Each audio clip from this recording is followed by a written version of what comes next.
WWE, please stop revealing Royal Rumble participants. We're coming up on the Royal Rumble event, and that means we're coming up on one of my favorite matches of the year, the Royal Rumble. It's an exciting time, not just because it means we're close to WrestleMania and the build properly, because I still get a thrill from the 10-second countdown and the surprise of the next wrestler to enter the match. Except it isn't much of a surprise anymore. Not really, not for recent years. That's because for years now, WWE has been doing this thing where wrestlers declare for the Royal Rumble match, but they simply announce a list of wrestlers who will participate in it. There have been times this resulted in up to some 25 of the 30 participants being known ahead of time. You could argue that means we can be certain there will be at least 5 surprises, but that isn't always the case anyway. And you could also argue, which is what I'm doing here, that not announcing any of the wrestlers for the match makes literally every entrant a surprise.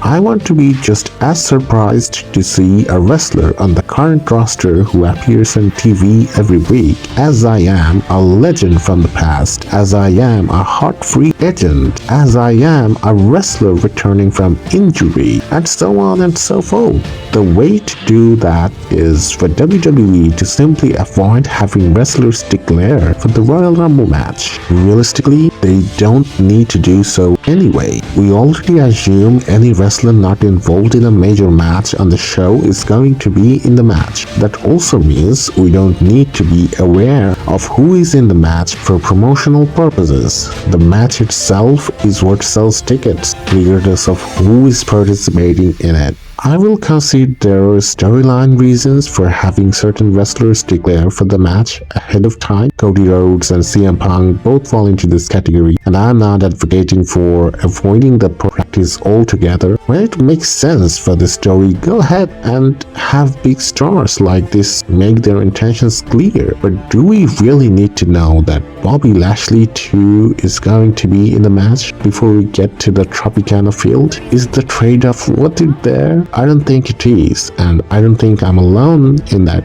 either. Let me know if I'm wrong here.